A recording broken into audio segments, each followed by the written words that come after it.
Challenging historical narratives is not only acceptable but encouraged. It is always appropriate to try to approach history from a different angle and provide a different perspective. So conservative commentator Matt Walsh should be applauded for launching Real History with Matt Walsh on the Daily Wire Plus podcast to challenge what he believes to be the conventional narrative surrounding U.S. history in this country.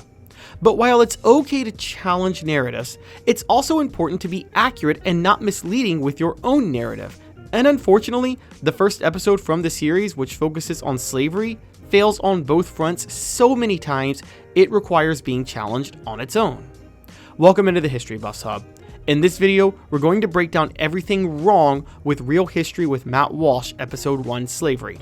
Before we get started, please hit that like and subscribe button and ring the bell and turn on your notifications. Leave a comment too, tell me what you think. History Buffs Hub wants to cover anything history related from politics to sports to pop culture, but we can't do it without your help. Because this series is behind a paywall, I'm going to respect it enough to not use clips from the episode in this reaction video. Walsh and his team put a lot of effort into doing this, so they deserve to have any of their clips viewed authentically on where they put it, and you can do that by subscribing to the Daily Wire Plus podcast online. I've also provided a link to the episode down below in the description and the comments if you want to pay to watch. What this video will do is break down the narratives Walsh paints that are inaccurate or misleading and use direct quotes and sources he cites to show that he's painting that narrative, and we'll critique those quotes and sources too. There are 10 problematic overarching claims in this episode that all need to be called out, and we're going to do that here. Now let's dive in. Number 1, Walsh claims Americans are taught to hate their country. Right out of the gate, Walsh comes out swinging at what you might call the gatekeepers of U.S. history. He starts the episode claiming that for more than half a century, there has been a level of anti-American propaganda meant to turn people against the country. Here's a direct quote. "Generations of Americans have been force-fed lies to beat us into submission and self-loathing. We've been taught to hate ourselves, hate the West, and to hate the figures, mostly white, mostly male, who built America. We're all familiar with their narrative. America is uniquely evil because of racism, slavery, colonialism, imperialism, and so on. They have waged intellectual warfare against our founding fathers and our national heroes." Now off the bat, Walsh fails to identify who exactly they is. Who's making these claims? Where are they making them? It's safe to infer that he's at least partially talking about the American education system because he later laments what students entering college think based on a particular study, and he also uses the phrase, quote, "what they don't teach you in school." So let's just talk about the education system for a minute. Walsh is implying the education system has been indoctrinating Americans to hate their country based on its history of slavery for generations, but there's very thin evidence for that. Just anecdotally speaking, I'm a product of the public school system from the 1990s and the 2000s in a majority black city that has been run by Democrats for decades, so my educational background should be at the heart of what Walsh is lamenting. But for the majority of my schooling, we said the Pledge of Allegiance every morning. We learned about the Founding Fathers in multiple grades, the fact that George Washington was the first president and that Thomas Jefferson wrote the Declaration of Independence, and in my second grade class specifically, we celebrated the Pilgrims coming to America, while my fifth grade class specifically covered the major players in the American Revolution while barely even mentioning slavery. So I can safely say I was never taught to hate America. Beyond anecdotal evidence though, Walsh doesn't give any example of a school curriculum, a book, a television show, or anything history related brought to the mainstream to prove Americans have been taught to hate themselves. Not one. So he just says this quite literally out of the blue, but he does go further into detail about why he would use the phrase hate their country, which leads to our next issue. Number 2, Walsh pushes a narrative that there is widespread belief slavery is unique to the US. Yes, Walsh tries to imply that many people think slavery was an American phenomenon. What's his proof? Well, he cites an article by Kate Hardiman in the College Fix published almost 10 years ago about a claim made by Wisconsin Oshkosh professor Duke Pesta that a majority of college students think America invented slavery. In the article, Pesta says, quote, "Most of my students could not tell me anything meaningful about slavery outside of America. They are convinced that slavery was an American problem that more or less ended with the Civil War, and they are very fuzzy about the history of slavery prior to the colonial era. Their entire education about slavery was confined to America." So what's Hardiman's evidence for this in the article? While Pesta would reportedly administer certain short quizzes with questions such as asking the students to circle which of 3 historical figures was a president of the United States, or to name 3 slave-holding countries over the last 2,000 years, or define capitalism and socialism in 1 sentence each. The one result in the article actually revealed, though, was when 29 of 32 students in one class knew Thomas Jefferson owned slaves, while only 3 correctly identified him as president. Yes, that's a problem with the American education system, but how in the world does that prove that most students entering college think slavery was invented in the United States? The article doesn't cite any quiz showing that, and since it's in the headline and the first paragraph, that's probably the most important result we would need to see to validate this claim. If a professor could cite the results of one quiz so specifically about Jefferson, wouldn't he be able to cite the results of at least one quiz that affirms such a claim that a majority of college students think America invented slavery? One poll about one president with regard to slavery isn't going to prove that claim.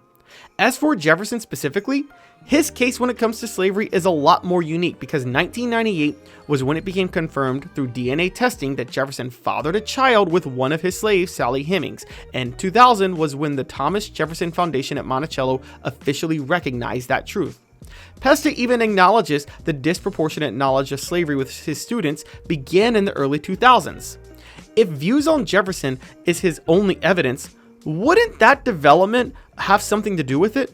The reason it stands out so much about Jefferson is that he was the one who wrote the Declaration of Independence, putting in the phrase all men are created equal, and he's the unofficial ideological voice of America's system of government. So yeah, it looked really hypocritical for him above all other founders to stand for what he stood for while also fathering a child with one of his slaves. Again, that doesn't mean they shouldn't know that Jefferson was president, but it doesn't serve as proof that the education system has an overemphasis on slavery when it comes to the United States. After all, where are the quiz results about George Washington? Did more of them know Washington owned slaves than was president? To a lesser degree, what about James Madison, another slave owner who was a founding father and the father of the Constitution, who also became president?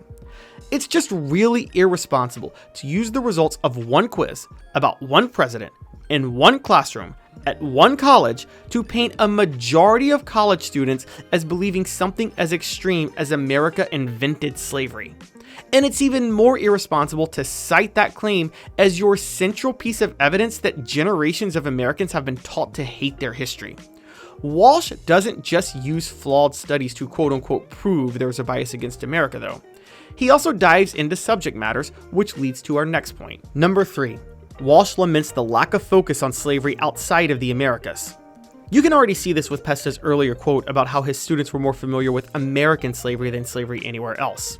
This is a gripe by Walsh about how slavery is covered in the US that quite honestly doesn't make much sense.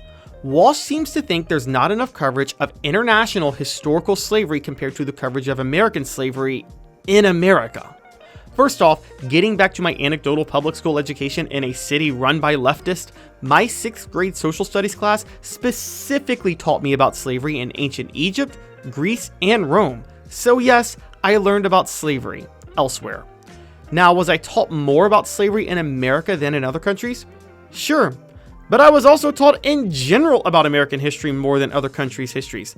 That would be because I went to school in America, so historical education will be disproportionately slanted toward America, good and bad.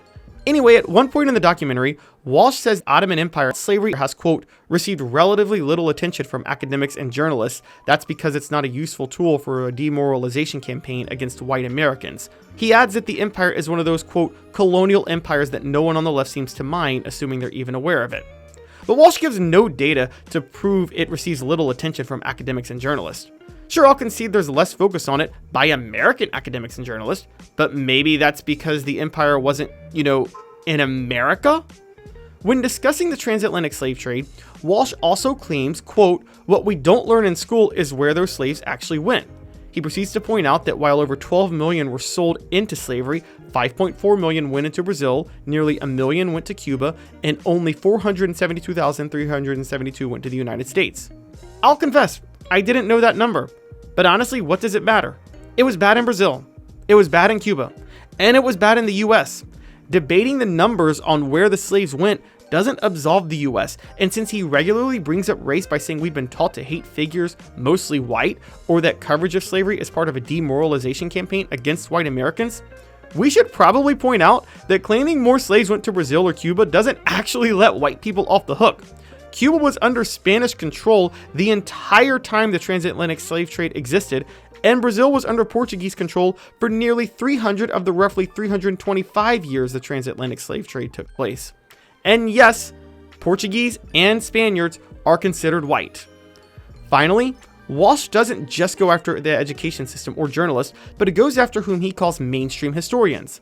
At one point, he points out that Africans sold into the transatlantic slave trade often came from regions in Africa that practiced cruel forms of slavery and may have been slaves over there had they not been slaves in the Americas, a fact he says is, quote, never addressed by mainstream historians. Walsh then cites Ken Burns' recent PBS American Revolution documentary and accuses him of using his, quote, passive voice to creatively skirt the question of who exactly did the enslaving. He then plays this clip from the documentary. Tens of thousands were from West Africa, captured from what is now Senegal, Gambia, and Gabon, Angola, Congo, and the Ivory Coast, Nigeria, Cameroon, and Ghana. In response to that, Walsh then says, quote, it would be inconvenient for propagandists like Burns to point out that the slaves were already enslaved by other Africans. Or, and hear me out, Mr. Walsh, maybe it's just that Burns' documentary was about the American Revolution, so when it comes to slavery, it'll be about the treatment of slaves in America. Should we also complain that Burns' documentary doesn't touch on the French Revolution, since it's also a revolution? Obviously not. Yes, American history is going to focus on American slavery over slavery elsewhere. That doesn't for a second imply slavery didn't exist elsewhere. Roughly 70% of the country is Christian, Jewish, or Muslim, and all three of those religions teach the story of Moses and slavery in ancient Egypt. The idea that some disproportionate amount of Americans think slavery started in or is unique to America is ludicrous. Number 4. Walsh excuses the transatlantic slave trade by pointing out the actions of one African empire. For a significant portion of the documentary, Walsh spends time pointing out the brutality of slavery practiced by other cultures as examples that he would say are actually worse than the transatlantic slave trade. He spends a lot of time focusing on the brutal treatment of Africans by other Africans, most notably the Dahomey Empire, which was a West African kingdom that existed from about 1600 to 1904. In an attempt to whitewash the European practice of chattel slavery, Walsh goes into detail about just how awful the kingdom was to people in different villages it raided and those it enslaved. First of all, brutality is brutality. The Dahomeys were wrong for what they did, and the Europeans were still wrong for the transatlantic slave trade.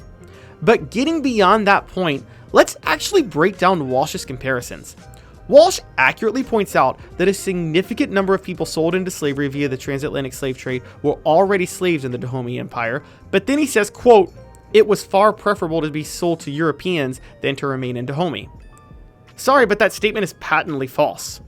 First off, let's point out that according to data from Slavery and Remembrance, a digital initiative launched by the United Nations Educational, Scientific, and Cultural Organization's Slave Route Project, along with the Colonial Williamsburg Foundation, at max 1.6 million, or 13%, of all slaves sold via the transatlantic slave trade were exported via the Ouidah port, or the primary port used by the Dahomeys. Twice as many were sold via the Luanda port in modern-day Angola, over 1,200 miles south of where the Kingdom of Dahomey was. The peak estimate of transatlantic slaves who were already captive in Dahomey is 30%. Also, Dahomey's brutality was not common throughout Africa. In fact, according to a publication in the Cambridge University Press, it was considered a pariah state for just that. So to use an empire that was uniquely brutal and had nothing to do with 70% of Africans sold into European slavery as a way to diminish the brutality of the transatlantic slave trade is just silly. Secondly, Walsh's own data undercuts his argument, as he says the Dahomeys on average dispatched about 500 people per year. Well, most estimates suggest around 10 to 15% of Africans sold into European slavery died via the Middle Passage alone, over 1 million. If we date the transatlantic slave trade back to 1441, when Portuguese explorer Antão Gonçalves kidnapped 12 African natives and took them back to Prince Henry the Navigator as a gift, And if we mark its end to be 1873, when Welsh American explorer Sir Henry Morton Stanley gave the last known account of any slave ship leaving an African port to the Americas, then over 2,300 slaves a year died on average via the Middle Passage, 4 times as many as Walsh himself acknowledges were killed by the Dahomeys. Finally, as far as the treatment in either society, while slaves were able to purchase their freedom in places like the Americas, social mobility was much more likely for internal slaves in the Dahomey Empire, per the College of Charleston's Low Country Digital History Initiative. This was because chattel slavery in the Americas treated slaves more as commodities, while slaves who remained within Africa, specifically the Dahomey Empire, were oftentimes seen as essential to the empire growing its population, which meant they could be integrated into society more often and attain social mobility. That doesn't mean there weren't specific instances of slavery in the Dahomey Empire that were more brutal than the transatlantic slave trade, instances that Walsh correctly pointed out. And if you weren't sold to the Europeans, there was a chance you could suffer such a fate.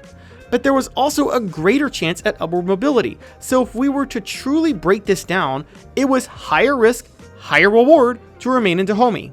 Combine that with the death tolls, and again, it's just wrong to say it was preferable to be sold into European slavery. Walsh seems to imply the transatlantic slave trade was not one of the most brutal forms of slavery to ever exist. And it was. Now, he does point out other forms of slavery that were just as brutal, albeit in different ways, but even then he's misleading. That leads to our next issue with this episode. Number 5. Walsh repeatedly implies slavery in the Ottoman Empire was worse than the transatlantic slave trade. Now, it's fair to say the Ottoman Empire practiced as cruel a form of slavery as Europeans did, and as one of the largest, most influential and powerful empires in the history of the world throughout the duration of the transatlantic slave trade, it deserves as much coverage and focus, perhaps even more, among world historians. But its practice of slavery was much more diverse and complicated. Mortality rates were higher, but so was social mobility for slaves, so it really depends on where and when they applied slavery. We're talking about an empire that lasted for over 600 years. Anyway, in the episode, Walsh tells the stories of Islamic pirates who invaded Irish villagers and enslaved them in 1621 at the direction of the empire, the Devshirme system in which Baltic Christians were kidnapped and forced to become soldiers for the empire's raid on Iceland, and the forcing of 12,000 European Christians into galley slavery, in which they would row warships and were kept in permanent captivity, chained to their spot below deck. All of that is awful, but Walsh solely relies on these specific examples that on their own would paint a picture of Ottoman slavery being somehow worse than the transatlantic slave trade. He even says, quote, "Unlike the transatlantic slave trade, which was driven by pure profit, the Barbary raids on Europe were motivated by pure bloodlust and hatred, implied revenge for expelling Muslims from Spain." But what's the point of that quote? No victim is going to feel better about why they're being victimized. It's painful either way, and given the fact that Walsh openly professes to be a Roman Catholic, his own religion would view cruelty in pursuit of profit to be just as evil as cruelty out of hatred, revenge, or bloodlust. Maybe even more if you read Jesus' teachings. As far as the brutality, while there is no evidence of galley slavery to that horrific degree in the transatlantic slave trade, that doesn't mean there weren't other forms of torture, and the transatlantic slave trade was much more widespread than the galley slavery that Walsh is referring to. And as far as raids go, while many Africans were sold into slavery, let's not pretend there weren't cases of Europeans raiding African villages for slaves too. That absolutely happened. But the Ottoman Empire didn't just enslave Europeans. They also enslaved East Africans as part of a larger slave trade that is the focus of another erroneous claim by Walsh in this video. Number 6. Walsh claims the East African slave trade dwarfed the transatlantic slave trade. The word dwarfed is a direct quote. Also called the Indian Ocean slave trade or the Trans-Saharan trade, the East African slave trade refers to the mass capture of East Africans from their homeland by Arab Muslims to sell them into slavery. Lasting from the mid-7th century to the beginning of the 20th century, it's no doubt a horrific part of world history and deserves no defense. But Walsh's own numbers contradict his claim that it dwarfs the transatlantic slave trade. According to Walsh, it could be as many as 17 million East Africans who were captured and sold into slavery over 1,300 years. And he also acknowledges that the transatlantic slave trade brought 12.5 million Africans to the Americas. 17 million doesn't dwarf 12.5 million by any reasonable standard.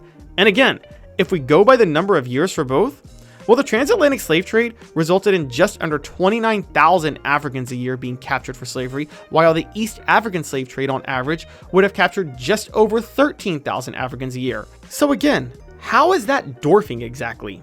Finally, 17 million is the maximum estimate of East Africans captured.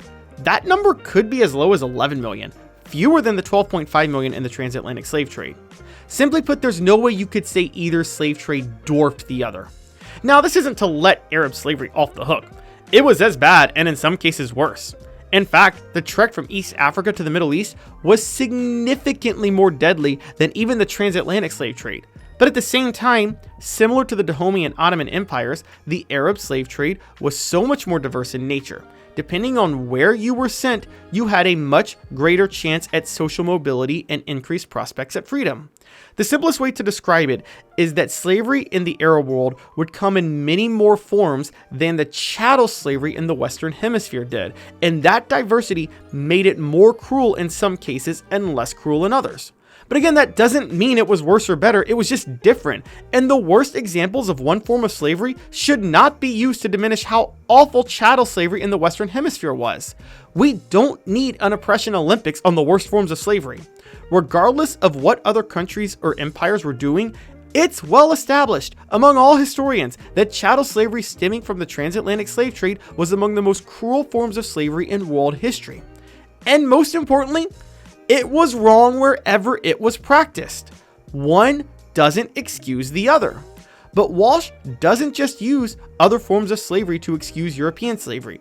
He uses the results of the transatlantic slave trade elsewhere to excuse slavery in America too. Number 7. Walsh claims slavery was worse in other parts of the Americas than the United States. Here we get more detail about specifically the chattel slavery that resulted from the transatlantic slave trade and how those who survived the Middle Passage were treated in the Western Hemisphere. Walsh says, quote, "The ones who came to the 13 colonies were the lucky ones." Another comment he made was, quote, "If you were to be enslaved, it was better to be enslaved in the United States." Any broad statement like that is irresponsible though. It would obviously depend on where each individual slave ended up. Walsh's evidence is that black slaves in the American South had a better life expectancy, mortality rate, living conditions, and odds of obtaining freedom than in Cuba. And he notes that the U.S. slaves' population kept growing after slave imports were banned in 1808, unlike other parts of the Americas where deaths exceeded births. The U.S. ended up with 4 million slaves in 1860 despite only 400,000 arrivals, roughly. That doesn't actually paint the U.S. in a good light though. It means generations of families were kept in slavery as they multiplied. And as for whether or not it was better to be enslaved in the US, well, that depends. It certainly wasn't better to be enslaved in the US than it was Haiti, Mexico, or Chile by 1830, since those countries had all abolished slavery at that point. And the same is true in the Central American Republic, which encompassed present-day Costa Rica, El Salvador, Guatemala, Honduras, and Nicaragua. Even after 1830, it wasn't better to be enslaved in the US than any of the British colonies in the Western Hemisphere, which included modern-day Canada, Jamaica, Trinidad, Barbados, the Bahamas, Belize, Guyana, and the Falkland Islands. All of those areas abolished slavery when the British Empire did, and slaves in every single one of those countries were free by 1838, 27 years before the 13th Amendment in the United States. America was one of the last places in the Western Hemisphere to abolish slavery, only doing so before Brazil and Spanish territories Cuba and Puerto Rico.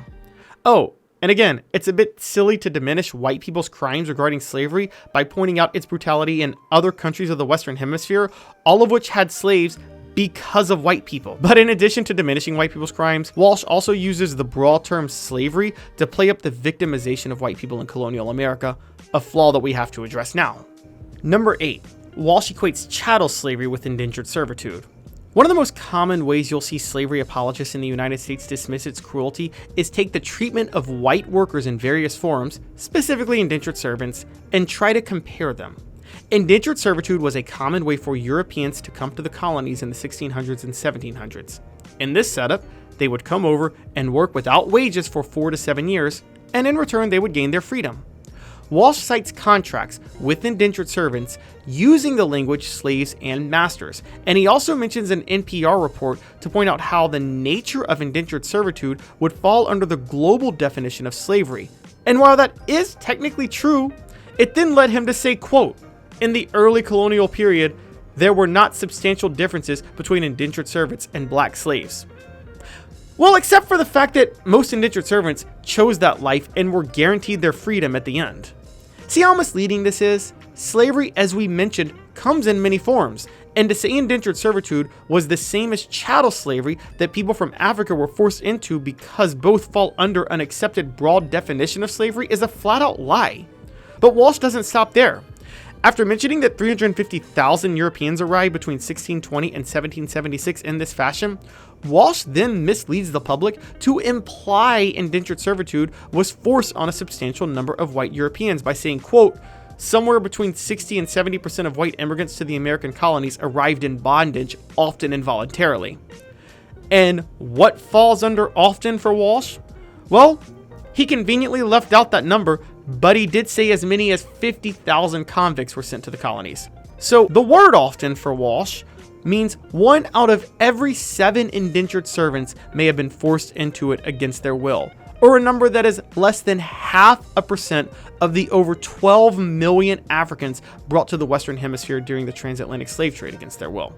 For the cherry on top, Walsh then drops a line that says some white Europeans were forced into indentured servitude for life, but he didn't provide one example. Why?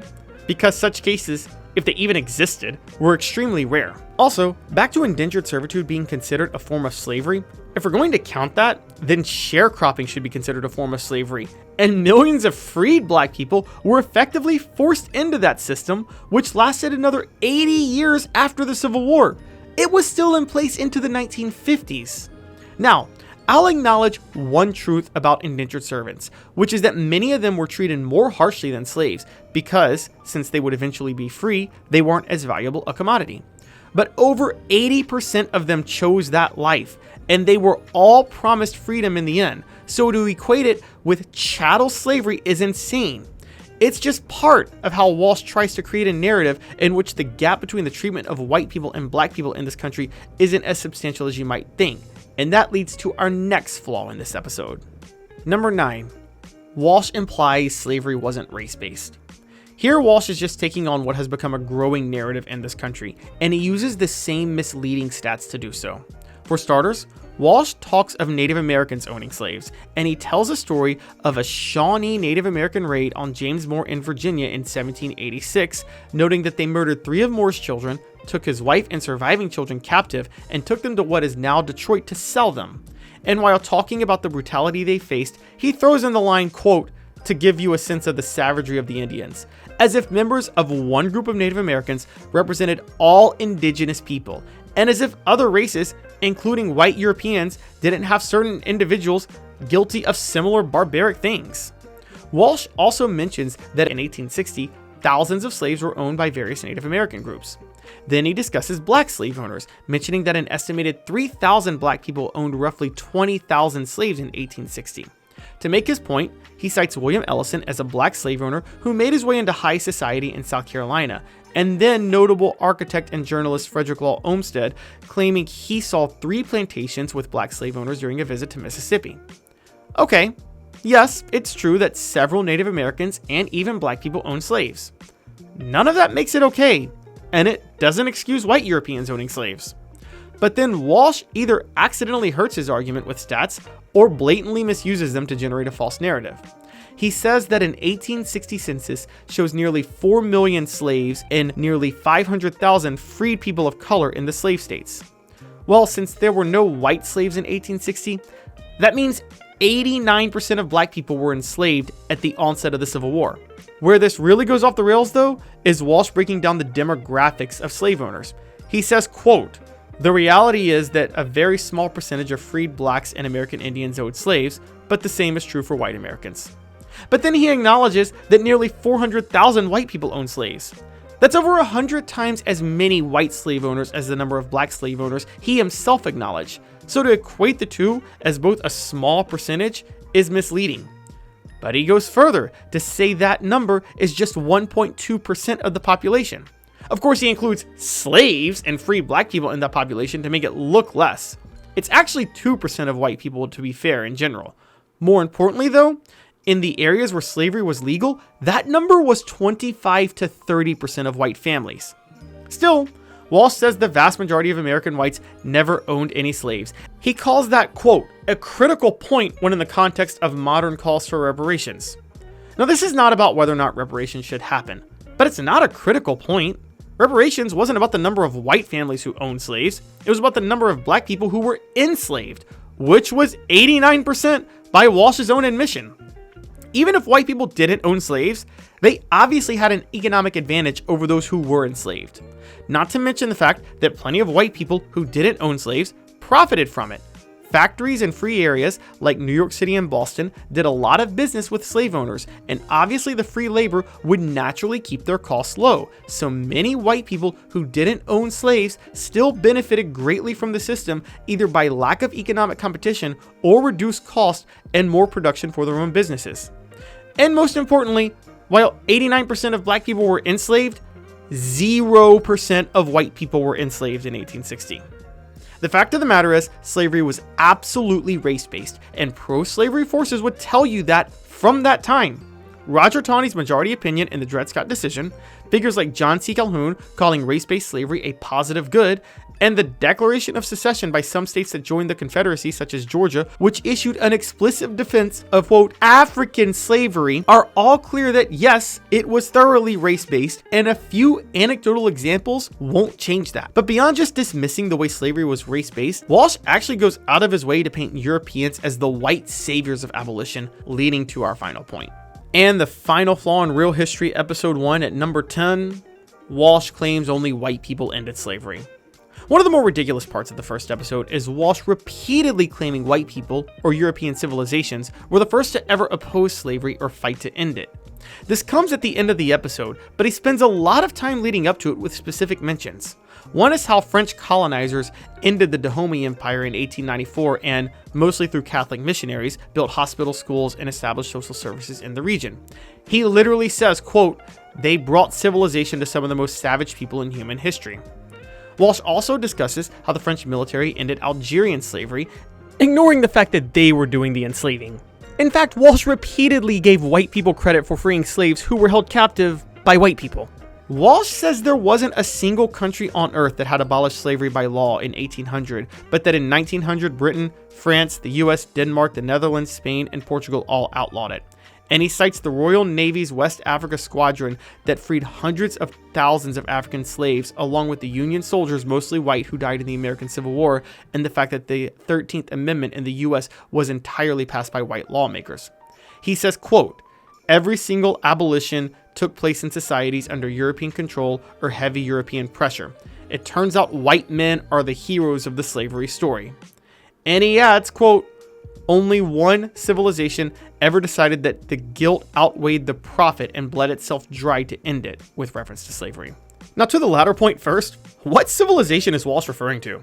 If his point is that white people were the first to end slavery, are all white people or European countries one civilization? Any study of European history up until about 1945 will tell you they certainly didn't see themselves as all one civilization. But to the broader point about white men being the heroes of the slavery story and European civilizations being the first to abolish it, well, that's just not true. The first nation to abolish slavery in the 19th century was Haiti, which was overwhelmingly black. Now, Walsh has already shown himself in the past to be thoroughly unaware of Haiti's history, evidenced by his 2024 interview with Ryan Grimm on Breaking Points, which you can see in a link down below, where it becomes clear he had no idea about the meddling on that island perpetrated by European powers and the United States over the past 200 plus years, or the source of that meddling. And he may not have known about the Haitian Revolution itself. Anyway, the Haitian Revolution was a massive revolt by slaves against French colonial rule on that island beginning in 1791 and culminating with the independence of Haiti on January 1st, 1804. And yes, on that day, the country, which was 90% black, outlawed slavery. That was before any European power did. Now, maybe Walsh didn't count Haiti because France didn't recognize its independence until 1825 and the US didn't until 1862. But the fact of the matter is, this civilization was the first in the world to outlaw slavery in the 19th century, and it wasn't a white civilization. So Walsh is just factually wrong about only Europeans, or white men as he specifically said, being the only ones to fight to abolish slavery, when literally the first place to do so in the 19th century was not a white country. Although some have criticized Walsh's credentials to do such a history podcast, He has a right to talk about whatever he wants. There shouldn't be any gatekeepers of something like US history. However, that doesn't mean Walsh's work shouldn't be subject to scrutiny, and his first real history episode created a lot of content worthy of being scrutinized. Where a background is relevant is having something like a history degree can be valuable when discussing the topic because you learn not to rush into creating narratives out of certain facts that you might think challenge a conventional narrative. History requires much more critical thinking than that. Those degrees aren't meaningless. Walsh should be careful in the future to not fall into such traps. Thanks for hopping into the History Buffs Hub to watch this video. Did you see this Real History with Matt Walsh episode? If so, what did you think about it? Please tell us in the comments, and once again, don't forget to hit that like and subscribe button for more History Buffs Hub videos in the future.